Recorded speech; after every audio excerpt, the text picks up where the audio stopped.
अब हम tangential component electric field का फाइंड आउट कर सकते हैं। जो रिलेशन हमारे पास अवेलेबल है, closed line integration of E dot D L is equal to 0।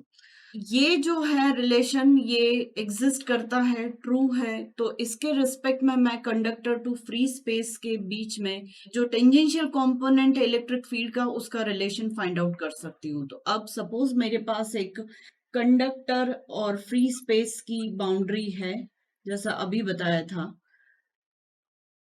इस पर्टिकुलर बाउंड्री पर मैं एक क्लोज्ड पाथ ले रही हूं ईडीएल फॉर्म करने के लिए या एग्जीक्यूट करने के लिए। ये जो विड्थ है पाथ की, ये डेल डब्ल्यू है, और ये जो हाइट है इसे मैं डेल एच बोल रही हूं। इस पाथ को मैं A B C D path के नाम से समझ रही हूं, मतलब इसके वर्टाइसेस को नाम दे दिया। तो इलेक्ट्रिक फील्ड मुझे यहां पर भी एक टेंजेंशियल और एक नॉर्मल फ्री स्पेस में मिल सकती है, और एक मुझे मिल सकती है इलेक्ट्रिक फील्ड और टेंजेंशियल कंपोनेंट यहां पर कंडक्टर में। 1 मैं नाम दे रही हूं फ्री स्पेस को और 2 मैं नाम दे रही हूं कंडक्टर को। तो इस तरीके से मेरे पास रिलेशन आ सकता है, पर वो रिलेशन मैं कैसे फाइंड आउट कर सकती हूँ at the boundary for electric field with the help of E dot D L, closed line integration of E dot D L is equal to 0।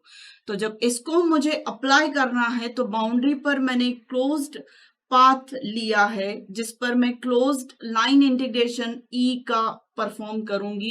इस पाथ की विड्थ जो है डेल डब्ल्यू और height जो है वो डेल एच है।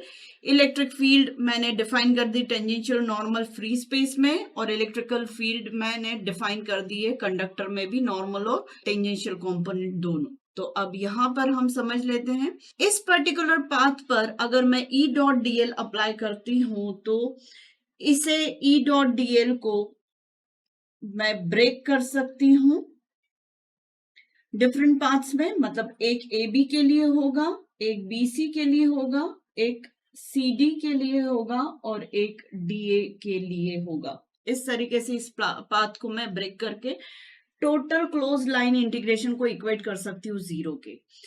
अब electric field with in the conductor 0 है। इसके अंदर तो इलेक्ट्रिक फील्ड ना नॉर्मल वाली है ना टेंजेंशियल वाली है, पर फ्री स्पेस में इलेक्ट्रिक फील्ड एग्जिस्ट कर सकती है। तो हाफ डेल एच बाय 2 के लिए फ्री स्पेस में हम फाइंड आउट कर सकते हैं लाइन इंटीग्रेशन, और हाफ यहाँ के लिए।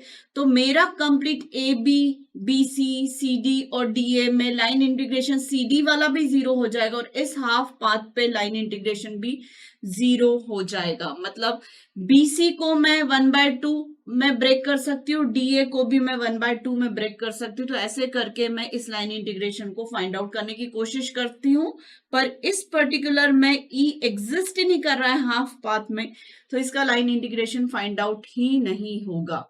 इसे फाइंड आउट करने के लिए सबसे पहले मैं ए बी का ले रही हूं, तो टेंजेंशियल कंपोनेंट हो जाएगा ये फ्री स्पेस में ET1, और फिर डेल डब्ल्यू इसकी लेंथ हो गई। मतलब यहाँ पे A two B E dot D L find out करें तो ई की वैल्यू ET1 है और डेल डब्ल्यू भी उसी डायरेक्शन में, तो डॉट प्रोडक्ट जो होगा वो तो नॉर्मल मल्टीप्लीकेशन में कन्वर्ट हो ही गया है, और क्वांटिफाई मैं करूं तो ET1 इंटू डेल डब्ल्यू ऐसा क्वांटिफाई होगा।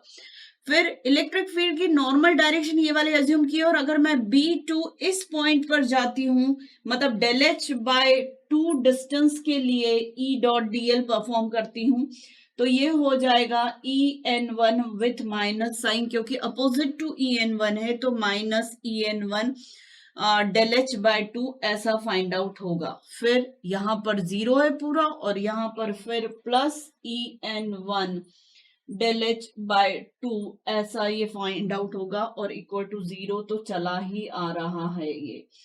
तो अब जब इसे मैं कैलकुलेट करती हूँ तो ये दोनों एक दूसरे को कैंसल आउट कर देते हैं। मतलब simple ET1 del W is equal to 0, मतलब ET1 इज इक्वल टू 0। इसका मतलब कंडक्टर के अंदर तो ET0 था ही, अभी हम समझ चुके हैं कि बिहेवियर ऑफ कंडक्टर के दौरान और मुझे tangential component in free space also I am finding 0 for electric field. तो इन जनरल हम लिख सकते हैं कि tangential component of electric field at free space and conductor boundary is always equal to 0।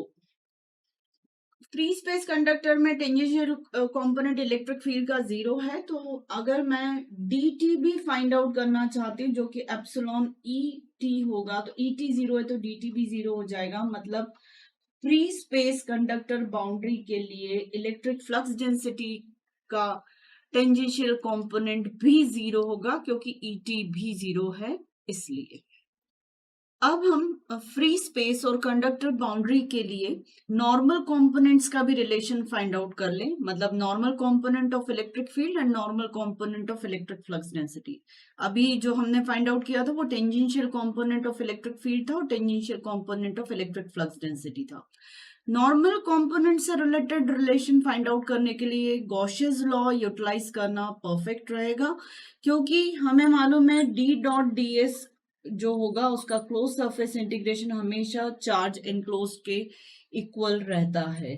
और इसको फॉलो कर सकते हैं हम नॉर्मल कंपोनेंट को फाइंड आउट करने के लिए। वो कैसे?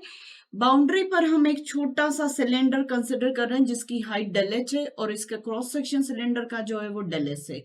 और नेचुरली कंडक्टर की सरफेस पर चार्जेस रिसाइड कर रहे हैं, तो यहाँ पर हमें चार्ज मिल रहा है rho S into del S. मतलब जो मुझे चार्ज एनक्लोज्ड मिलेगा इस पर्टिकुलर सिलेंडर के लिए, वो चार्ज एनक्लोज्ड मुझे rho S into del S इतना चार्ज मिलेगा। ठीक, इस क्लोज सरफेस को मैं गॉसियन सरफेस बोल रही हूँ। मैंने एक गॉसियन सरफेस कंसिडर की है डेल एच हाइट की और डेल एस एरिया की क्रॉस सेक्शन की।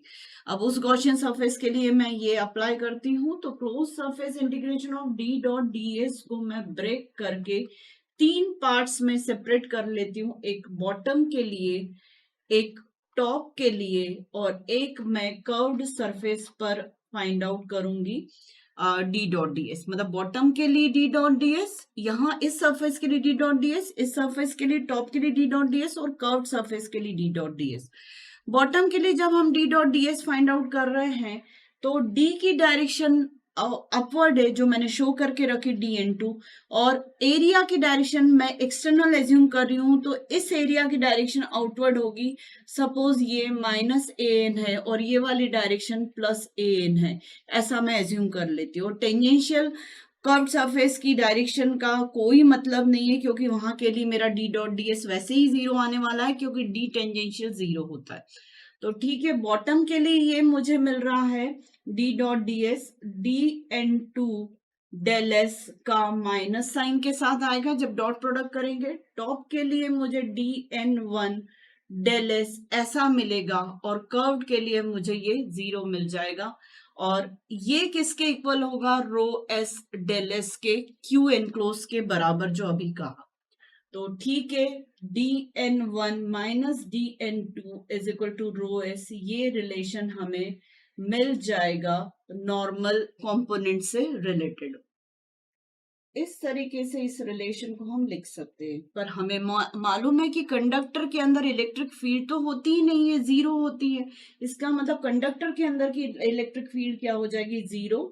और इलेक्ट्रिक फ्लक्स डेंसिटी भी 0 होती, तो ये रिलेशन हो जाएगा dn1 is equal to rho s, और ये वाला रिलेशन हो जाएगा en1 is equal to rho s upon epsilon. इस तरीके से यहाँ पर हमें relation for the free space मिल जाएगा। मतलब कंडक्टर के अंदर इलेक्ट्रिक फील्ड और डी है नहीं, और कंडक्टर के बाहर एक्सटर्नली हमें ये मिल जाएगा। तो in general D normal is equal to rho s ऐसा रिलेशन मिलेगा, और E normal is equal to rho s upon epsilon ऐसा रिलेशन मिल जाएगा। अभी जो हमें टेंजेंशियल कंपोनेंट और नॉर्मल कंपोनेंट से रिलेटेड रिलेशंस मिले हैं डी और टी के, तो मैं एक बार फिर से मेंशन कर दूं क्योंकि इसी की हेल्प से मुझे करंट डेंसिटी के भी रिलेशन मिलेंगे across the boundary, tangential component of J and normal component of the J. तो dt and et are equal to 0 across the boundary, and normal component of d which is equal to epsilon 0 en is equal to rho S, ये है relation, पर इसकी वजह से therefore E tangential is equal to J tangential upon sigma is equal to 0 मिल जाएगा हमें। साथ में E small n is equal to rho S is equal to epsilon 0 J normal divided by sigma, ये रिलेशन हमें मिल जाएगा। मतलब J normal is equal to rho S sigma upon epsilon 0, this is the relation for a conductor. मतलब ये उसकी surface charge density हो गई उस पर्टिकुलर एरिया जिसके लिए हम बात कर रहे हैं जे एन की, सिग्मा उसका कंडक्टिविटी हो गई और एप्सिलॉन 0 उसकी परमिटिविटी हो गई।